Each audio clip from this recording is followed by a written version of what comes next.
Então, boa noite, pessoal, novamente. Hoje a gente vai abordar justamente nova ordem mundial e globalização. Então, para começar, a gente precisa entender qual é o conceito de nova ordem mundial, por que esse nome surgiu, certo? Da onde é que vem isso? Então, vamos lá. Lembra que quando a gente deu Guerra Fria, a gente falava em uma coisa, a gente falava em mundo bipolar. Era um mundo dividido entre a parte capitalista, liderada pelos Estados Unidos, e a parte socialista, liderada pela União Soviética. Então, o mundo era dividido de duas formas, economicamente e militarmente. Então, a gente tinha essa bipolarização do mundo. E essa constitui a velha ordem mundial. Então, qual é a velha ordem mundial? É a ordem bipolar. Era o mundo da Guerra Fria. Tranquilo? Só que com o fim da União Soviética, com a queda do Muro de Berlim e o desfecho do lado socialista, o mundo ele mudou. E ele mudou para uma nova ordem mundial. Então, quando a gente fala de nova ordem mundial, a gente está falando do mundo pós-Guerra Fria. Então, a gente está falando justamente do período que a gente se inicia a globalização. Se inicia não, desculpa. A gente estabiliza esse fenômeno, esse processo de globalização. Então, é isso que a gente vai abordar na aula de hoje. Alguma dúvida? Até agora não. Então, Senhor. vamos lá. Então, velha ordem mundial é o mundo bipolarizado, o mundo que era dividido em dois, entre União Soviética e Estados Unidos. Nova ordem mundial é o mundo atual, que ele é multifacetado. Então, como assim multifacetado? Vamos lá. O mundo, como eu já expliquei, ele era dividido basicamente em dois. Então, ele era dividido em estados capitalistas e estados socialistas. Mas, quando a gente vai fazer uma divisão econômica desse mundo, a gente tinha três possíveis classificações. A primeira classificação seriam os países de primeiro mundo. Quem seriam os países de primeiro mundo? São os países capitalistas desenvolvidos. Aí a gente tem a segunda ordem, que seria o segundo mundo, que seria os países socialistas. Tranquilo? E o terceiro mundo, que seriam os países capitalistas subdesenvolvidos. Então a gente falava em três mundos. Então tinha o primeiro mundo, o segundo mundo, o terceiro mundo. Primeiro mundo, países capitalistas desenvolvidos. Segundo mundo, países socialistas. Terceiro mundo, países capitalistas subdesenvolvidos. Essa divisão, ela acabou perdendo sentido com o fim do mundo socialista. Então agora a gente trouxe uma nova ordem, certo? A gente acabou dividindo o mundo em dois somente. A gente acabou dividindo o mundo entre países do norte e países do sul. Os países do norte são os países desenvolvidos, países de renda alta. Então, a gente vai pegar os países europeus, a gente vai pegar os países da América anglo-saxônica, certo? Vamos pegar a Oceania e Nova Zelândia. Então, são países de renda alta. E a gente vai ter os países do sul. Os países do sul são os países de renda baixa, que vão ser os países subdesenvolvidos e os países emergentes. Quando a gente falou de migrações, eu falei de dois tipos de migração. Migração sul-norte e migração sul-sul. Esse critério que eu usei para falar de migração sul-norte e migração sul-sul é justamente baseado nesse novo mundo, nesse mundo globalizado. Então, hoje a gente divide o mundo entre dois tipos de países, países do norte e países do sul. Agora me responda uma coisa. Essa divisão de países do norte e países do sul é uma divisão territorial? Por exemplo, é uma divisão certinha, uma divisão, no caso, de latitude ou não? Não. A Oceania ali, né? De fora. Isso. Austrália. Isso, se vocês verem aqui na Oceania, a gente vai ter dois países que são países de renda alta, que são considerados países do norte, apesar de estar localizados no hemisfério sul, que vai ser a Austrália e a Nova Zelândia. Tranquilo? Então, essa classificação, ela não é territorial, ela não é a partir das latitudes. É uma classificação de renda, uma classificação econômica. Tranquilo? Ficou um pouquinho rápido isso aqui, ou tá todo mundo entendendo? Tá tranquilo. Pronto. Então a gente mudou essa forma de classificar os países de acordo com a renda dos mesmos. Tranquilo? Então, vamos lá. Aqui são as zonas de influência. Lembra quando a gente estava falando de Guerra Fria, a gente falava zonas de influência capitalista, zonas de influência socialistas. Aqui agora é diferente. Aqui as zonas de influência são pelos países. Então, os Estados Unidos, ele tem uma grande zona de influência, por exemplo, em toda a América Latina. A China e o Japão vão ter uma zona de influência muito forte aqui na Ásia, nos países asiáticos. A Europa vai ter uma zona de influência forte na África, por exemplo.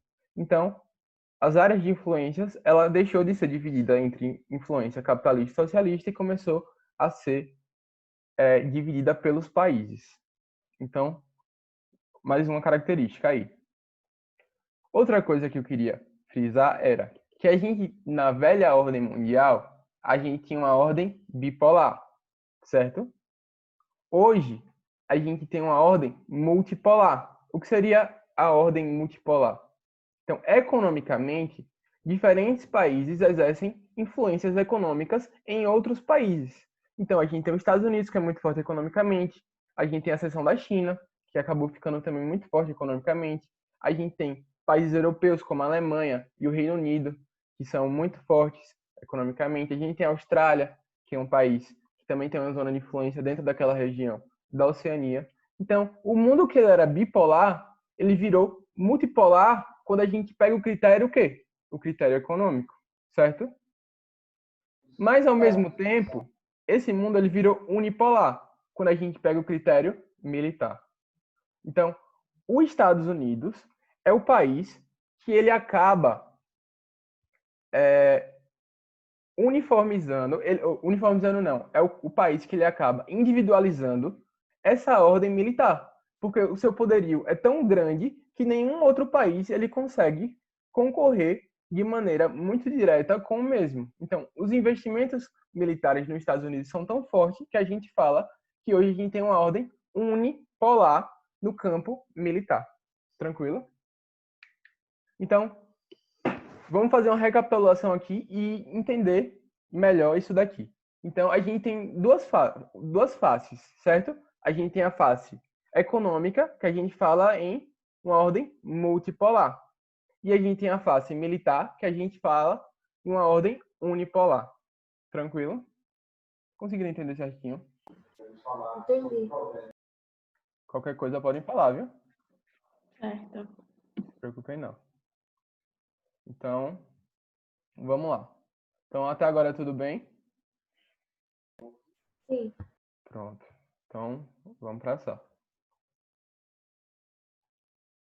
Quando a gente falou de ordem unipolar militarmente, a gente vai falar dos Estados Unidos, já que ele tem um poderio militar muito forte, certo? Para vocês terem uma ideia, o orçamento dos Estados Unidos é de 647 bilhões de dólares, que é mais do que o PIB de diversos países no mundo.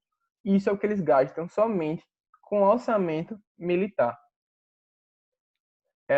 No caso da Rússia, que é o segundo país de maior poderio militar, eles só investem 47 bilhões de dólares.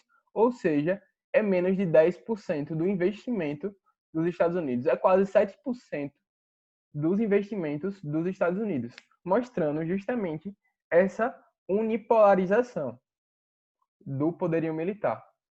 Então, a gente tem Estados Unidos em primeiro, a gente tem depois a Rússia, depois a gente tem a China. Em 14º, a gente tem Pátria Amada Brasil, certo? Então, vamos lá. Só que se vocês virem uma característica aqui, o Brasil, ele não gasta tão pouco do seu orçamento com militar. E a gente gasta anualmente 29,3 bilhões, certo? A maioria dessa verba que vai para os militares é usada para pagar o salário dos militares e utilizado também para pagar a previdência desses militares. Por isso que, apesar dos nossos investimentos, a gente não tem um desenvolvimento tão tecnológico do Exército Brasileiro, certo? Por isso, nossa Os classificação. bichinhos vão lá pra capinar, aí é osso.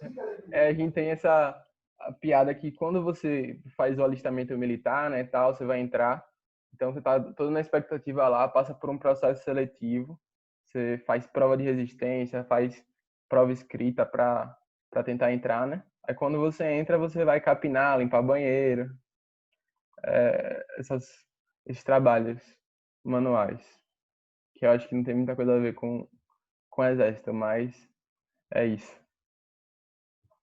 Então, é basicamente isso que eu queria falar sobre a unipolarização do poderio militar no mundo. Tranquilo? Sim. Qualquer dúvida, vocês parem. Então, vamos lá. O que seria a globalização? O conceito de globalização. Alguém quer me ajudar aqui nesse conceito? O que é que vocês entendem por globalização? Eu acho que Marcelo, é Sami, quando Romário. Válida, Gil.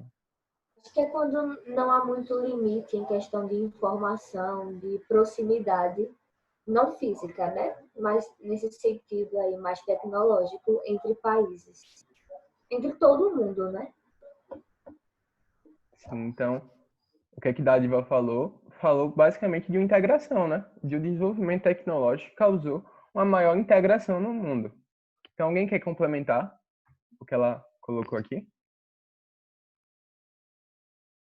Dádiva é sensata, falou tudo. Falou quase tudo. Alguém não quer não complementar? E valeu, Arthur. Não, não tô dando uma, pelo amor de Deus, eu tô dando. Tô brincando. É Tô muito boa a brincando. participação da Dádiva. Todo mundo tem que participar igual ela participa. Eu só falei que queria que alguém complementasse mais. Precisa falar nada, não. Já quer puxar pano. Não me ofendi. Não, mas não foi pra você, não. Foi em relação a mim. Tipo assim, tá, você não quis falar, mas tem, viu, seu burro? Não foi em relação a você, não. Dádiva. Enfim. Então vamos lá. Então, é esse processo. Arthur, Oi, Camila. Pode as colocar. meninas completaram lá no chat Vou olhar a aqui. fala de idade. Pronto. Então a Alice, ela falou que reduziu o espaço-tempo, isso. E Bárbara falou que o mundo tornou-se menor por conta da questão tecnológica, justamente. Então, quando a gente vai definir globalização, a gente fala uma maior integração, certo? Uma maior integração econômica, social, política, informacional, por conta do desenvolvimento dos meios de comunicação e dos meios de transporte. Então, é assim que a gente define esse conceito de globalização. Então, as camadas da globalização são justamente todas essas interrelações entre os países e as pessoas de diferentes países que se acentuou muito com o desenvolvimento tecnológico, certo? Então, é aquilo que a gente sempre fala quando vai falar de globalização. Hoje, eu posso ser de São Miguel do Aleixo, estou escutando uma música de, sei lá, de pop coreano, no notebook americano, com fone chinês. Então, o mundo hoje ele está muito mais interligado e globalizado. E isso a gente consegue perceber no nosso dia a dia. Tranquilo? A gente consegue perceber toda essa dinâmica. Quantas marcas internacionais aqui vocês acabam não consumindo diariamente? Eu tenho uma dúvida. Pode falar, Marcelo. É porque, assim, lá no tempo do imperialismo, né, que, enfim, a Europa resolveu dividir lá a África e tudo mais, era porque eles achavam inferiores, tinha aquele darwinismo social, certo? Sim. Hoje, o que a gente percebe muito é que empresas de países como os Estados Unidos, como da Europa, vão em lugares pobres cooptar essas pessoas necessitadas para trabalhos assim, desgastantes, trabalhos, enfim, e pagam muito barato. Não seria hoje, não seria tipo assim um novo imperialismo, só que um imperialismo globalizado, digital. Porque, por exemplo, eu posso ter uma empresa que eu contrato um serviço em outro país, de contratar serviço de pessoas de outro lugar, para eu tentar pagar mais barato e sempre aproveitando da fragilidade Da mão de obra barata. daquelas regiões. Porque, por exemplo, eu fico pensando que deveria ter algo que regulamentasse isso, porque é muito abusivo, é muito, sei lá, muito do mal eu ir na China e contratar pessoas suburbanas, pobres, e pagar o mínimo para fazer um trabalho. Enfim, você entendeu, né? Tem alguma Entendi, lei sim. ou Então, não? Alguma coisa que rege? não existe uma lei internacional que ela regulamenta as condições de trabalho em todo o mundo, certo? O que é que a gente vai ter? A gente vai ter uma legislação trabalhista em cada país. Então, por exemplo, a legislação brasileira trabalhista é a CLT, né? A Consolidação de Leis Trabalhistas, que começou lá com Getúlio Vargas. Então, cada país ele vai ter suas leis que vão regulamentar justamente as questões do emprego. O que acontece? Alguns países pobres, por exemplo, você deu o exemplo da China, a gente tem outros como Camboja, Vietnã, Filipinas, Indonésia, vários outros países, certo? Para atrair essas empresas multinacionais, certo? Eles acabam optando por não ter uma legislação trabalhista rigorosa. Então, a empresa vai se instalar naquele país, como não existe não existem leis trabalhistas que regulamentem aquela atividade, e já que aquelas pessoas já são pobres e então as empresas sabem que elas vão aceitar os salários que elas quiserem pagar, já que se aquela empresa não tivesse naquele local, as pessoas provavelmente estariam desempregadas. Então, o que acontece é que essa situação ela acaba existindo, né? Então, as empresas vão para países de menor desenvolvimento social, desenvolvimento econômico, e acabam explorando toda essa mão de obra barata por conta de duas coisas. A primeira coisa é a ausência de lei trabalhista. A segunda situação é o próprio baixo desenvolvimento econômico, que faz com que aquelas pessoas sejam obrigadas a se submeterem nesses empregos que são muitas vezes análogos à escravidão e alguns desses tipos de relação trabalhista. Então, essa é uma questão muito complicada porque, apesar de não existir uma legislação internacional que acabe regularizando isso, mas existem as leis a níveis locais, entendeu? Então, por exemplo, se existisse um exemplo de uma lei trabalhista, tá entendendo? Um conjunto de leis trabalhistas em Camboja, entendeu? Aí provavelmente as empresas elas não poderiam pagar aquele valor que elas pagam para aqueles trabalhadores. Tranquilo, Marcelo? Essa é uma característica da globalização que eu vou falar mais adiante, quando a gente chegar lá, também nos percalços da globalização, a gente vai falar mais da questão dessas empresas multinacionais. Tranquilo? Tranquilo. É porque eu achei que a ONU, de alguma forma, ela, sei lá, teria algo não para regulamentar a atividade da empresa, mas que tentasse minimizar esse abuso das empresas, entendeu? Então, Mas suave, eu entendi o que você quer dizer. Tranquilo. o que é que existe, por exemplo, em âmbito internacional? A gente tem alguns acordos internacionais, por exemplo, contra o trabalho escravo. Então, os países que são signatários, eles acabam aceitando algumas metas justamente para minimizar esses problemas, mas não existe uma imposição de lei internacional. Existem são os acordos internacionais contra o trabalho escravo, tentando justamente a melhoria dessas situações. Tranquilo, Marcelo? O Suave. Arthur, Oi. a globalização ela seria assim, mais plena, mais efetivada com o capitalismo ou as outras vertentes políticas também? Porque, por exemplo, na Coreia do Norte, eu acho que não há essa interação tanto quanto tem aqui, né? Quase nula, por exemplo. Então, a globalização, ela é uma tendência que derivou justamente do modo de produção capitalista, tranquilo? Por quê? Porque normalmente os países que são socialistas ou que foram socialistas, eles têm a característica de serem países mais fechados. Fechados economicamente, claro, porque vai ter, nos países socialistas, a gente tem uma produção planificada, tranquilo? Um planejamento planificado da economia, então a gente tem um fechamento no sentido comercial, a gente vai ter também um fechamento no sentido informacional, então, normalmente, a globalização é sim uma característica desse modo de produção, tranquilo, do modo de produção capitalista. Entendi. Isaac, ele me perguntou no chat, então, de certa forma, os países concordam com essa exploração? De certa forma, sim. Por que de certa forma, sim? Porque eles não criam leis trabalhistas que justamente façam essa regulamentação. Na verdade, muitos países eles dão incentivo para a instalação dessas empresas multinacionais. Tranquilo? Eles acabam dando incentivos fiscais, ou seja, diminuição de impostos, tranquilo? Justamente para atrair essas empresas. Agora, o que é que a gente tem que pensar? A gente tem que entender por que esses países fazem isso, certo? Como assim? Por que esses países fazem isso? Porque é uma questão muito complicada. Imagine, um país como Camboja é um país muito pobre.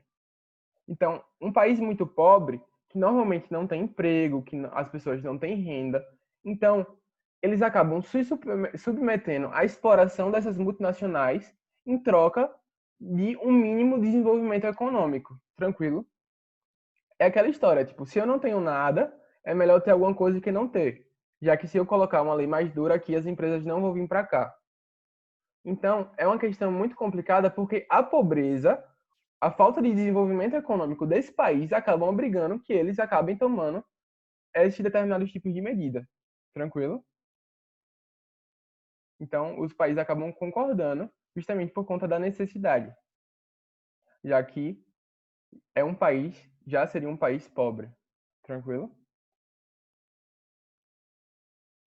Mais alguma dúvida? Não, senhor. Pronto.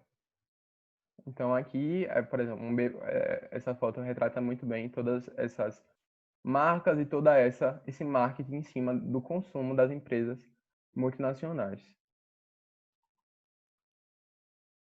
No século XX, com o início do desenvolvimento dos meios de comunicação em massa, como TV, um sociólogo ele acabou criando um conceito chamado de aldeia global. O que seria esse conceito de aldeia global? Seria a interdependência dos países, certo? E é justamente a criação não é a criação, é o pensamento de que essa integração está sendo tão forte, essa integração dos meios de comunicação, essas integrações dos meios de transporte, que o mundo viraria uma grande aldeia global. Como assim aldeia global? Porque numa aldeia, tudo está ao nosso alcance. Então, numa aldeia é um lugar pequeno, que todo mundo se conhece, tranquilo, e que tudo é muito próximo, tudo muito interligado. Então, no sentido que ele adota para a aldeia global, é justamente esse mundo muito mais interligado do que já foi. Isso ele estava vendo os meios de comunicação como TV, rádio e o início do desenvolvimento, por exemplo, dos voos do avião. Imagine se ele visse a internet, né? E toda essa globalização que foi muito acentuada por conta da internet. Tranquilo? Então, quando a gente vai falar sobre globalização, a gente entra num conceito que seria o conceito de neoliberalismo. O que seria neoliberalismo? Então, para isso, a gente tem que ter um pouco de cuidado para explicar por quê. Porque, na verdade, existem duas coisas. Uma coisa chamada liberalismo e uma coisa chamada neoliberalismo. O liberalismo é um modo de pensar, tranquilo? Então, é uma tradição e um modo de pensar. O que é o neoliberalismo? O neoliberalismo foi quando alguns políticos no mundo, aí o exemplo de dois, como Reagan e Margaret Thatcher, começaram a pregar uma abertura econômica. Então, eles pregavam princípios econômicos do liberalismo, tranquilo, e para denominar esses políticos, a gente criou esse termo chamado neoliberalismo. Qual é a questão? Se você pegar esses políticos como Margaret Thatcher e Ronald Reagan, eles traziam princípios liberais dentro da economia, certo? Mas eles não traziam os princípios liberais no sentido de sociedade. Então, aquela historinha, liberal na economia, conservador nos costumes. E essa historinha de liberal na economia, conservador nos costumes, surgiu justamente a partir desses políticos. Tranquilo? Mas o que é que tem a ver o neoliberalismo com a globalização? Como a gente sabe, a globalização ela é caracterizada pela interligação dos mercados.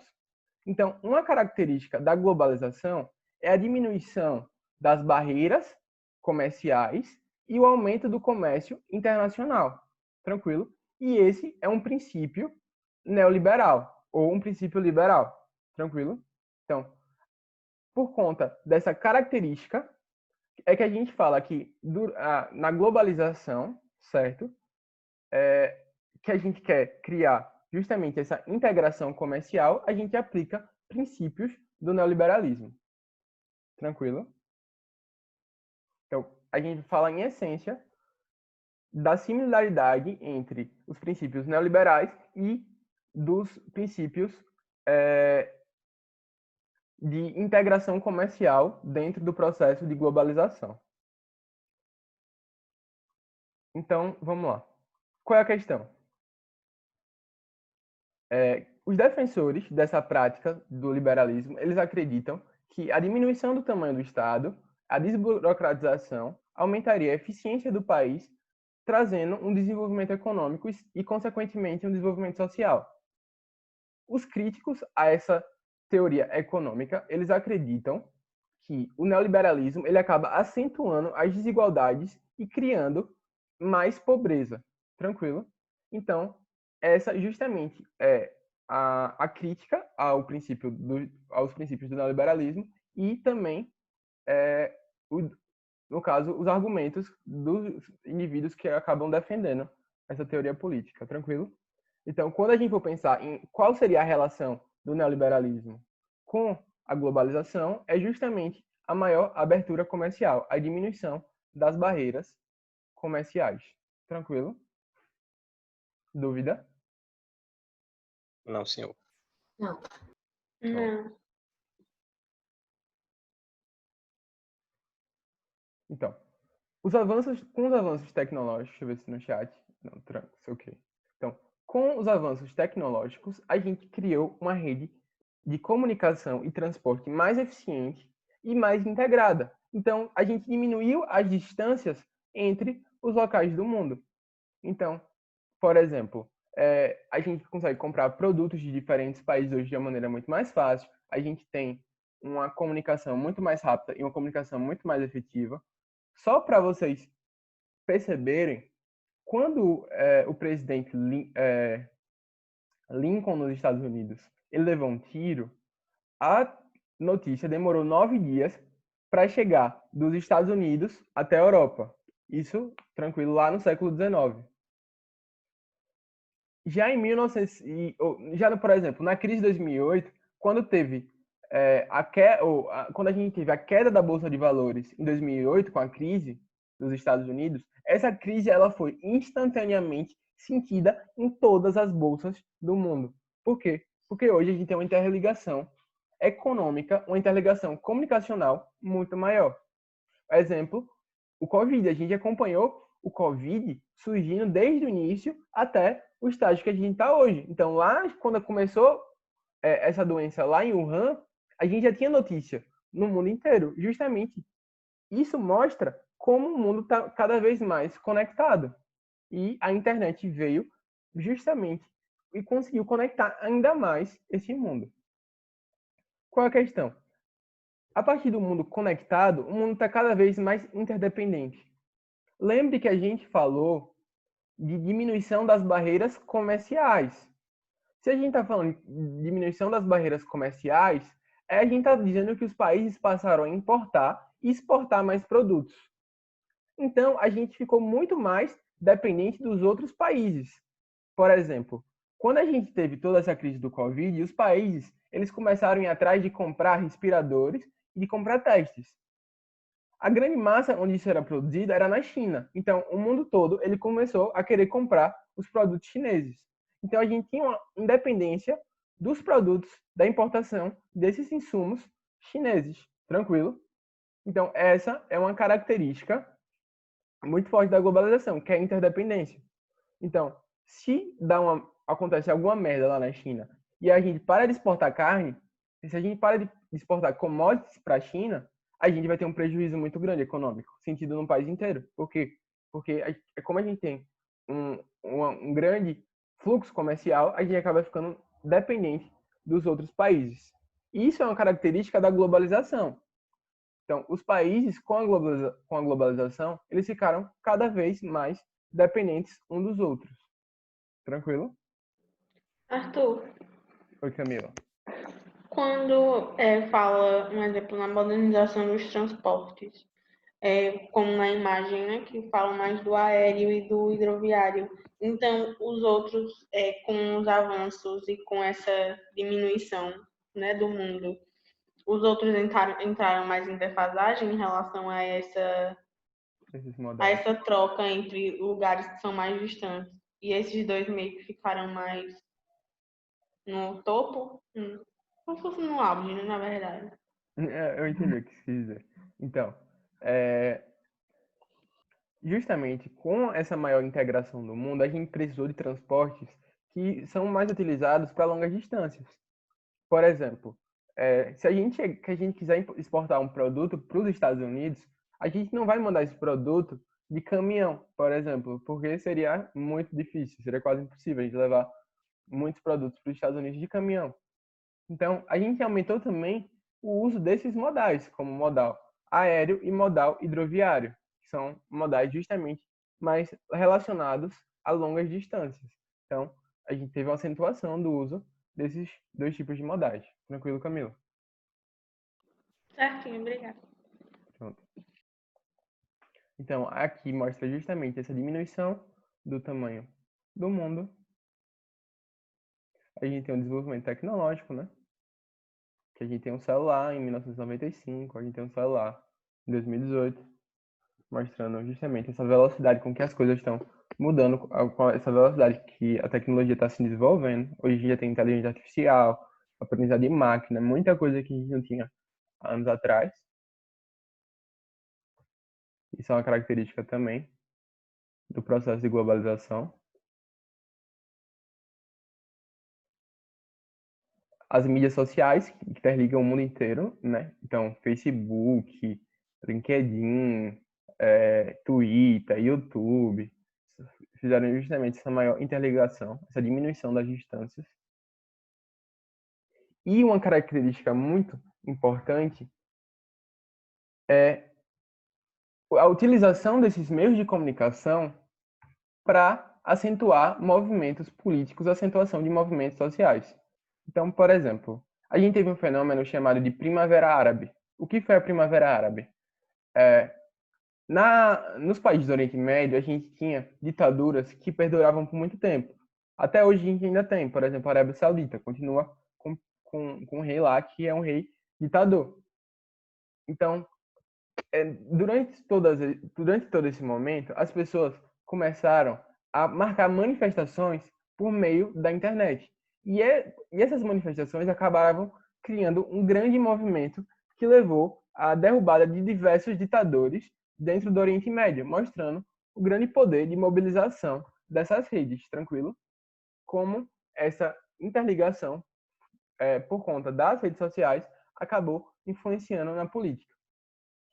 Qual é o problema disso? A gente tem um problema hoje das fake news, né? Então, a gente tem um problema hoje que é do espalhamento de notícias falsas, que tem como consequência a desinformação. Então, a gente acaba enviando muitos mitos e muitas mentiras na internet. A gente acaba mobilizando. Nossas mentiras elas acabam tendo um alcance muito maior. Então, como as verdades elas têm um alcance muito maior, as mentiras hoje, por conta da internet, elas são muito mais disseminadas e muito mais facilmente espalhadas, certo? Boatos sempre existiram, mentiras sempre existiam. Se você pegar na época de Dom Pedro, existiam fake news que eram dadas pelo jornal, certo? Mas o poder de mobilização, o poder de influência dessas fake news hoje é muito maior por conta das mídias sociais. Qual é o problema disso tudo? Ao mesmo tempo, a gente não pode ter uma internet muito fiscalizada e regulamentalizada. Por quê? Porque a partir do momento que você fiscaliza demais, regulamenta demais esse meio de comunicação, é possível que o governo utilize o mesmo para censurar alguns movimentos políticos. Por exemplo, o que aconteceu na Primavera Árabe. Se, por exemplo, esse ditador tivesse como controlar esses meios de comunicação, possivelmente ele teria identificado os líderes desses movimentos e teria facilmente acabado com essas manifestações. Então, ao mesmo tempo que a gente tem que ter preocupação com o espalhamento de fake news, a gente tem que tentar combater isso ao máximo, mas a gente também tem que ter cuidado para acabar não regularizando demais e acabar sendo prejudicial para as pessoas, né? Para acabar criando instrumentos de censura. Tranquilo? Então, esse é um paradoxo que a gente tem no uso das mídias sociais. Se alguém quiser colocar alguma questão, pode falar.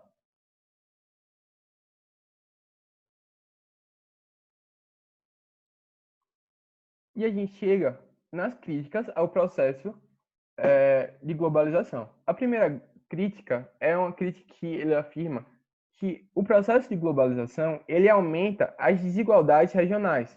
Por quê? Porque ele acredita que os países pobres eles não têm como conseguir competir de maneira similar aos países ricos. Então, os países ricos acabam impondo e comercializando mais seus produtos de alto valor agregado para os países pobres. Então, alguns intelectuais, alguns pensadores acreditam que esse processo de globalização ele acentua a interdependência e que essa acentuação da interdependência aumenta a desigualdade entre os países. Tranquilo? Aqui tem uma charge, que é Festa da Globalização. Bem-vindo ao mundo globalizado, aí pela entrada de serviço. Então, as pessoas, nem todas as pessoas, elas acabam tendo acesso a esse processo de globalização. Então, ao mesmo tempo que a gente tem um mundo muito mais conectado, esse processo ele ainda não é igualitário. Esse processo ainda não está disponível para todos. E aqui a gente traz esse processo justamente da mão de obra barata. Então, os países acabavam, as empresas multinacionais acabavam indo para os países subdesenvolvidos e os países com baixas leis trabalhistas acabavam se instalando lá e pagando salários muito inferiores ao que elas mesmas pagavam nos países desenvolvidos. Então, houve uma migração de fluxo das empresas desses países para os países subdesenvolvidos. Arthur, Oi, Camila. isso pode explicar até a parte do porquê um seria mais industrializado do que o outro, né? Que Como seria assim? um dos pontos que as indústrias escolhem para meio que, um exemplo, se eu sou um trabalhador norte-americano que é mais caro e um chinês, claro que eu vou colocar minha empresa na China, que é mais barato. Então seria um dos pontos para meio que atrair e se tornar mais industrializado ainda, né? Isso. Lembre quando a gente falou de urbanização, e a gente também pode extrapolar isso para industrialização, a gente falou que os países subdesenvolvidos tiveram uma industrialização, ou uma urbanização muito rápida. Então, é justamente por conta disso. Então, enquanto os países desenvolvidos eles acabaram tendo um longo processo até se industrializar e crescendo a economia junto com o crescimento das cidades, nos países subdesenvolvidos a gente teve um crescimento, uma industrialização acelerada e uma urbanização acelerada, justamente por conta desse fluxo dessas empresas. E isso tem consequências em diversos pontos. Eu vou abordar mais tarde, provavelmente na próxima aula, que já acabou nossa aula hoje, sobre o crescimento do sentimento nacionalista em indivíduos em países desenvolvidos. Então, por exemplo, nos Estados Unidos, existe um discurso nacionalista que diz, olha, a gente está perdendo nossas empresas para a China, por exemplo, certo? E isso é uma consequência do processo de globalização. Ao mesmo tempo, a gente também tem o discurso nos países subdesenvolvidos, que eles, dentro deles, a gente tem uma pressão justamente para a gente adotar leis trabalhistas para dificultar esse trabalho muito pouco remunerado. Então, a gente acaba tendo consequências tanto nos subdesenvolvidos quanto nos países desenvolvidos. E isso a gente vai abordar nas próximas aulas. O que eu quero que vocês saiam daqui hoje sabendo é o que é globalização. Globalização é um processo de integração. Então, é o processo de integração a partir do desenvolvimento dos meios de comunicação e dos meios de transporte, certo? Essa comunicação, ela é igual? Não. Essa comunicação, ela é desigual entre os países. Quais são as características da globalização? Integração comercial, integração social, integração cultural e integração política, certo? Alguns dizem que esse processo de globalização ele acentua as desigualdades. Outros são mais otimistas em relação a esse tipo de processo na economia. Então, é isso que eu queria que vocês aprendessem aqui na aula de hoje, que vocês levassem isso como reflexão. Qualquer dúvida, vocês podem me mandar. Tranquilo? O Drive, eu mandei o último de urbanização. Esse aqui já estava lá, porque esse aqui é o de Guerra Fria, então, por enquanto, tá atualizado o Drive. Eu só vou soltar desatualizado o YouTube, que eu vou mandar as aulas ainda. Tranquilo, Tarcísio? Certo? Então, obrigado, pessoal, pela colaboração. Qualquer coisa, vocês mandam dúvidas. E é isso. Obrigado. Tchau. Tchau. Tchau. Tchau.